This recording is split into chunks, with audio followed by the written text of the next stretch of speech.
കേരള പോലീസിന്റെ മുന്നറിയിപ്പ്. ജാഗ്രത പാലിക്കുക. പ്രിയപ്പെട്ടവരെ, അർദ്ധരാത്രി 2-നും 4-നും ഇടയിലാണ് കവർച്ച നടക്കുന്നത്. മാരകായുധങ്ങളുമായി സംഘടിതമായി വരുന്ന കവർച്ചക്കാരുടെ അടുത്ത ഇര നമ്മളാവാതിരിക്കാൻ പോലീസ് പറയുന്ന ചില കാര്യങ്ങൾ ശ്രദ്ധിക്കുന്നത് ഗുണം ചെയ്തേക്കാം. 1. കവർച്ച നടന്ന എല്ലാ വീടുകളിലും അടുക്കളവാതിൽ തകർത്താണ് അകത്ത് കയറിയത്. വാതിലിന്റെ എല്ലാ ലോക്കും ഭദ്രതയും ഉറപ്പുള്ളതാക്കുകയും ലോക്ക് ചെയ്തെന്ന് ഉറപ്പ് വരുത്തുകയും ചെയ്യുക. എല്ലാ വാതിലുകളും അടയ്ക്കുകയും താക്കോൽ ഉപയോഗിച്ച് പൂട്ടുകയും ചെയ്യുക. വാതിലിന്റെ പുറകിൽ ഇരുമ്പിന്റെ പട്ട പിടിപ്പിച്ചാൽ കൂടുതൽ സുരക്ഷ ലഭിക്കും. ജനൽപാളികൾ രാത്രിയിൽ അടച്ചിടുക.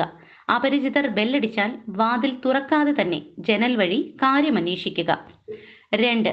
വീടിന് പുറത്തും അടുക്കള ഭാഗത്തും മറ്റു 2 ഭാഗങ്ങളിലും രാത്രി ലൈറ്റ് ഓഫാക്കാതിരിക്കുക. 3. അപരിചിതരായ സന്ദർശകർ, പിരിവുകാർ, പഴയ വസ്ത്രങ്ങൾ, പാഴ്വസ്തുക്കൾ എന്നിവർ ശേഖരിക്കുന്നവർ, യാചകർ, പുതപ്പ് പോലുള്ളവ വിൽക്കുന്ന കച്ചവടക്കാർ, പ്രാദേശിക വഴികളിലൂടെ ബൈക്കിലോ മറ്റു വാഹനങ്ങളിലോ സംശയാസ്പദമായ രീതിയിൽ സഞ്ചരിക്കുന്നവർ തുടങ്ങിയവരെ വളരെ ശ്രദ്ധിക്കുക. തൊട്ടടുത്ത് ജോലി ചെയ്യുന്ന അന്യസംസ്ഥാന തൊഴിലാളികളുമായി അകലം പാലിക്കുക. 4. കവർച്ചക്കാർക്ക് ഉപകാരപ്രദമാകുന്ന ഉപകരണങ്ങൾ, ആയുധങ്ങൾ, പാര, മഴു, ഗോവണി എന്നിവ വീട്ടിൽ അവർക്ക് കിട്ടാത്ത രീതിയിൽ സുരക്ഷിതമാക്കി വെക്കുക.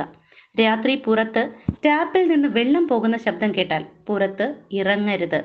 രാത്രി ഉമ്മറത്ത് കൊച്ചുകുട്ടികളുടെ കരച്ചിൽ കേട്ടാൽ ഉടൻ അയൽവാസികളെ വിവരമറിയിക്കുകയും വാതിൽ തുറക്കാതിരിക്കുകയും ചെയ്യുക.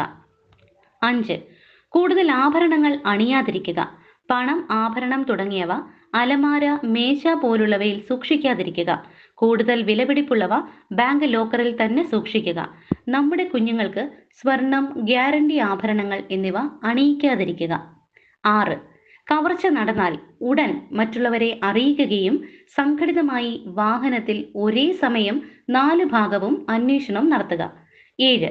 പോലീസ് വരുന്നതിന് മുൻപ് കവർച്ച നടന്ന മുറി, വാതിൽ, അവർ ഉപയോഗിച്ച വസ്തുക്കൾ എന്നിവ തൊടാതിരിക്കുക. തെളിവ് നഷ്ടപ്പെടാൻ ഇത് കാരണമാകും. 8. വലിയ സമ്പാദ്യമുള്ളവർ CCTV ക്യാമറ സ്ഥാപിക്കുക. രാത്രി റെക്കോർഡ് മോഡിൽ ഇടുക. 9. കവർച്ചാശ്രമം നടന്നാൽ ആയുധവും വെളിച്ചവുമില്ലാതെ ഒറ്റയ്ക്ക് പുറത്തിറങ്ങാതിരിക്കുക. 10. രാത്രി മൊബൈൽ ഫോൺ സ്വിച്ച് ഓഫ് ആക്കാതിരിക്കുക. അയൽ വീടുകളിലെ നമ്പർ ശേഖരിച്ച് കാണുന്ന സ്ഥലത്ത് വയ്ക്കുക.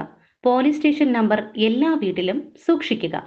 ഇത്തരം കാര്യങ്ങൾ നിസ്സാരമെന്ന് തോന്നാമെങ്കിലും ഇരകളായി തീർന്നാൽ ഗൗരവമായി തീരും. ഇന്നത്തെ ഇര നാം ആവാതിരിക്കാൻ പ്രത്യേകം ശ്രദ്ധിക്കുകയും ഈ വിവരം വേഗം മറ്റുള്ളവരിലേക്ക് ഷെയർ ചെയ്യുകയും ചെയ്യുക. നിങ്ങളുടെ നാട്ടിലെ ടൗണിലോ മറ്റോ പുതുതായി അപരിചിതരോ അന്യ സംസ്ഥാനക്കാരോ വാടകയ്ക്ക് താമസിക്കുന്നുണ്ടെങ്കിൽ അവരെക്കുറിച്ചുള്ള വിവരം അടുത്തുള്ള പോലീസ് സ്റ്റേഷനിൽ അറിയിക്കുക. റോഡ് വക്കിൽ ആൾതാമസമില്ലാത്ത വീടുകൾ, ആർക്കും ഒളിഞ്ഞിരിക്കാൻ പറ്റാത്ത വിധം കതക് സ്ഥാപിക്കുക. പകൽ പുറത്തിറങ്ങാതെ റൂമിൽ കഴിയുന്നവരെയും ആർഭാട ജീവിതം നയിക്കുന്നവരെയും നിരീക്ഷിക്കുക. എല്ലാവർക്കും ഈ സന്ദേശം അയച്ചു കൊടുക്കുക. ഈ മെസ്സേജ് നമ്മൾ വീട്ടിലുള്ള എല്ലാവരെയും വായിച്ചു കേൾപ്പിക്കുക. ഒരു ഭവനത്തിലെ എല്ലാവരും ഇത് സംബന്ധിച്ച് അവബോധമുള്ളവർ ആവുകയും ചെയ്യുക. നന്ദി.